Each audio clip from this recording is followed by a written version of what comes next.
Welcome to the League of Nerds comic book segment number 163. I'm John Cooney here to talk to you about comics released the 4th of March 2015, beginning as usual with my first 5, meaning these are the first 5 books I intend to read this week, and I'll give you a little more depth on them. Starting with at number 1, Saga number 26. Gwendolyn's quest takes an interesting turn. Series writer Brian K. Vaughan told about his plans for Saga, quote, I know the last panel of the last page. Fiona and I left ourselves a lot of room to tell a lot of stories in there. My desire is that Saga should be one issue longer than The Walking Dead, so now that's my sliding scale. I really want to stick it to Kirkman, so it's up to Robert on how long Saga will be, close quote. At number 2, we've got Guardians Team Up number 1, Guardians of the Galaxy and the Avengers. Launching directly out of Guardians of the Galaxy comes the new ongoing series bringing the Guardians to the Marvel Universe's grandest stage for an opening arc of out-of-this-world adventures with some of the biggest hitters Marvel has to offer. Kicking off with a cosmic threat so massive it'll take more than just the Guardians of the Galaxy to stop it. Assembled side by side with the mighty Avengers, prepare for 2 titanic teams to unite like you've never seen before. Brian Michael Bendis explained his ideas for the first story, quote, the first 2 issues are a 2-parter. Art Adams is doing the first part of that story and Stephanie Rowe the second, and they're having a lot of fun with the Avengers and the Guardians in that story. At the same time, we'll be reintroducing a major cosmic character that's been on the shelf for a while. I think when people see who that person is, they'll be surprised that they've been on the shelf for so long. We'll also be introducing a brand new cosmic baddie. That character will be revisited in the main Guardians of the Galaxy title. We're using this as a way to launch things and show new things. We also want to make sure that the interactions are actually powerful for the characters themselves. In the first story, we have the Guardians meeting Jonathan Hickman's Avengers, who are nothing like the ones I was writing. It's literally like a completely new team that I'm working with, close quote. At number 3, we've got Princess Leia, number 1 of 5. When Princess Leia Organa was captured by the Empire as a rebel spy, she never betrayed her convictions, even in the face of the complete destruction of her homeworld, Alderaan. When her rescue came, she grabbed a blaster and joined the fight, escaping back to the Rebel Alliance and helping strike the biggest blow against the Empire, the destruction of the Death Star. But in the aftermath of that victory, the question remains, what is a princess without a world? Writer Mark Waid and artist Terry Dodson bring us the story of Leia's quest to help her people and find her place in the galaxy. Series writer Mark Waid described why Leia appeals to him, quote, what makes her compelling to me is how multifaceted she is. Here's a very strong, insanely capable woman who's been to hell and back, who's commanded armies and served with senators, and how old is she again? Think about how much she's experienced at such a young age and how much she's lost. She very much compartmentalizes it in A New Hope, but that's our springboard. How does she really cope with losing her entire world once the events around that loss have calmed down somewhat? Does she choose to be the princess of nothing? Or does she set out to rebuild her heritage and her civilization? Close quote. At number 4, we've got all-new Hawkeye number 1. Hawkeye returns in an all-new series featuring superstar writer Jeff Lemire in his Marvel debut and Eisner Award-winning artist Ramon Perez as they bring you a fresh new look into the life of everyone's favorite Avenger. With Kate Bishop, his trusted warden protege, back at his side, not titles she would use, Team Hawkeye is thrown into an all-new adventure spanning 2 generations of avenging archers. Past and present lives collide as Kate and Clint face a threat that will challenge everything they know about what it means to be Hawkeye. But no one puts Hawkeye in a corner. Hawkeye and Hawkeye take aim March 2015. Series writer Jeff Lemire discussed taking on this book following the previous series. Quote, to me, Matt Fraction, David Aja, and Annie Wu set the standard in terms of bringing a singular point of view to a superhero comic. I knew that if I couldn't do the same, there was no point in taking the series. And by that, I don't mean that I'll be trying to copy the aesthetic or feel of their Hawkeye. I want to make the book as specific to my sensibilities as their run was to theirs. A lot of that comes back to the artist I'll be working with, Ramon Perez. As soon as Ramon's name was mentioned, I knew he was the right person for the story I wanted to tell, which would be very intimate and rely on multiple visual styles. Ramon is a very versatile artist and an accomplished cartoonist in his own right, so together I feel very confident that we're going to deliver a series that is a worthy successor to the previous run and also very fresh and different, close quote.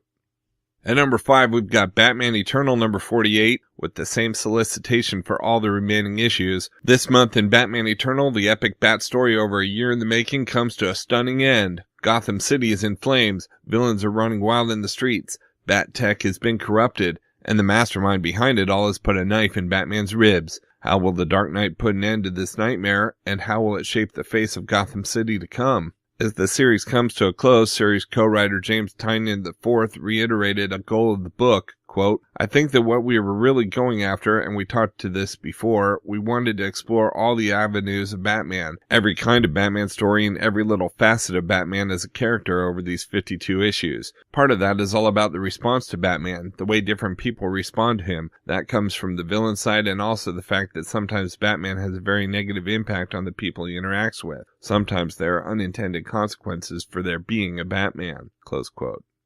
Rounding out the top 10 at number 6, we've got Iron Fist, The Living Weapon, number 10, The Dawn of New Kunlun. The One's plans come to horrible fruition. Danny Rand may be back in fighting shape, but is this a fight he could ever win? The punch heard round the world. At number 7, we've got Spider-Woman, number 5, New Costume, New Status Quo. With Spider-Verse in the rear view, Jessica strikes out to make a new life for herself. But she's not going to do it alone, as she's joined by new Spider-Woman supporting castmate and classic Marvel character Ben Urich. At number 8, we've got Avengers 42. In 2 months, time runs out. At number 9, we have Miracleman, number 16. Miracleman's existence has been revealed in a shocking fashion. Confronted with this new reality, he chooses to take action and realize his destiny. From the ashes of great tragedy, the world will be reborn. The sick will be healed, military powers will be disarmed, the planet will be restored, poverty will be abolished. Every day shall be a day of miracles, a new dawn for humankind. The original Miracleman opus comes to its majestic close in Olympus, including material originally presented in Miracleman number 16, plus bonus content. At number 10, we've got X-O Manowar number 34. All new arc, all new jumping on point. Dead Hand is coming. He survived to enter Ninjak, he waged war on planet Death, and now he must defend the Earth from an unholy reckoning and the Doomsday Protocol codenamed Dead Hand. This is it, X-O Manowar face to face with a robot army hellbent on the destruction of everything. Blast off with New York Times bestselling creator Robert Venditti as he begins the most shocking arc yet on his seminal run of Valiant's flagship series. For the best of the rest from DC Comics, we've got Detective Comics number 40, Anarchy Rules. Can Batman save Gotham City from itself? Next, we have Harley Quinn number 15. Harley was certain she could have it all. She could be the world's best landlord, protect Coney Island from the scum of the earth, woo Mason Macabre, work her day job as a psychiatrist, volunteer at the puppy shelter, but that's a lot of spinning plates, and eventually they're bound to start breaking. What happens when a psychopath cracks up? Is it possible for Harley to go even more insane? And we've got names number 7 of 9. The name's Kingpin Stoker reveals what might have compelled Katya's husband to throw himself out a high window. Meanwhile, Katya continues her quest and gets tantalizingly close to knowing who made her a widow. Secret love, violence, insanity, and intrigue. Katya's problems are only beginning. From Marvel Comics, we've got Angela Asgard's Assassin number 4. We've been to Earth for street-level Marvel fun. We've been to the 9 realms for fantasy Marvel fun. Next up, Deep Space for Deep Space Marvel fun. Can Kieran and Marguerite resist the chance to write the characters from last year's awesome summer blockbuster? Clue, rhymes with Nardians of the Galaxy. Of course not, you silly bears. Next, we have Rocket Raccoon number 9, Monster Mash. In the not-so-distant future, what happens when you water Groot a little too much? Grootzilla has arrived, and he ain't happy. He's faster than a speeding rocket, more powerful than Drax the Destroyer, and able to eat tall buildings in a single gulp.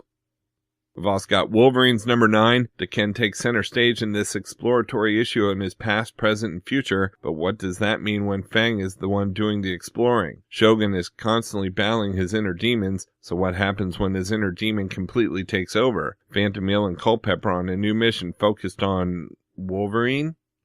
And we've got X-Men number 25. As natural phenomena tear the Black Rock Desert apart, with Storm stuck deep in the earth in the epicenter, the X-Men race to find answers and save their teammate. And while some of the team follow a lead that takes them to the inhuman Queen Medusa, Psylocke makes an explosive discovery of her own. From Boom Studios, we've got HaloGen number 1 of 4. There's a rumor on City Ship Q that the gigantic body of a dead god was found floating in space. Rel, an agent working for the HaloGen organization, is tasked with finding the location of the god and retrieving it by any means necessary. Using her ability to form hyper-realistic holograms, Rel is about to take on the first mission she might not be able to finish. And we've got Palmiotti and Brady's The Big Con Job #1 of 4. After working the same convention circuit for many years, a group of flabby action heroes, aging sex symbols, and sci-fi bit players have become close friends as they watch their lines get shorter and their autographs get cheaper. That is, until they hire a cocky new booking agent who offers them their only chance at a comfortable retirement by robbing one of the largest cons in the country. From Dark Horse Comics, we've got Lady Killer #3 of 5. The pressure is on for Josie as the conflict increases between her cozy suburban home life and her work as a paid killer. No one said it'd be easy to be a wife and mother, but now she faces her toughest job yet, one where she'll find out how cold-blooded she really is. From IDW Publishing, we've got Star Trek New Visions Volume 5, Ascent of Ghosts. John Byrne continues his new Star Trek photoplay adventure with Ascent of Ghosts and Memoriam. Past and present collide as the Enterprise takes aboard a special figure from Spock's past, only to find themselves haunted by a mystery from years before, plus a sad farewell. And we've got Star Trek Planet of the Apes #3 of 5. It's the battle for the ages. Taylor has escaped the Planet of the Apes, and Captain Kirk must bring him back. Plus, the Klingon Guerrilla Alliance makes its move against Dr. Zaius in Ape City. From Valiant Entertainment, we've got Imperium #2. A psychic dictator, an inhuman robot, a mad scientist, a murderous alien, and a superpowered terrorist are about to try and take over the world, and you're going to be rooting for them every step of the way. This is Imperium. Out in trades, we've got Alex plus Ada Volume 2 trade paperback. Tensions rise between humans and robots in this sci-fi drama set in the near future. Alex took a huge risk to unlock Ada, and it seems to have paid off. Ada can now think for herself and explore life as a sentient android. As Alex and Ada spend more time together, they become closer. But as restrictions tighten on androids, Ada feels unsure about her place in Alex's life and the world. Collects Alex plus Ada #6 through 10. And we've got Y, The Last Man Volume 2 trade paperback. In these stories from issues 37 to 48, catch up on the adventures of Yorick's monkey Ampersand and learn the origin of Yorick's mysterious protector, Agent 355. Plus, Yorick searches for his fiancée in Australia with deadly results, then heads off to Japan to learn the shocking truth behind who ordered Ampersand's abduction. Okay, so that's just a few of my favorite books out this week. There's still plenty of others available, and I broke out all the Marvel titles this week in their own video, as well as a separate video for all of DC, and even a video with the top independent publishers, and you can find them all on my YouTube channel at he'sgotissues.com. And we'll also have links up on the leagueofnerds.com, our Facebook page, so be sure to like us there too. And of course, you can follow everything I'm reading on Facebook, Pinterest, Tumblr, Twitter, and Instagram. You can find links to everything in the About section at he'sgotissues.com. And a reminder that both He's Got Issues and the League of Nerds are proud members of the Comics Podcast Network. So until next week, I'm John Cooney, and I've got issues.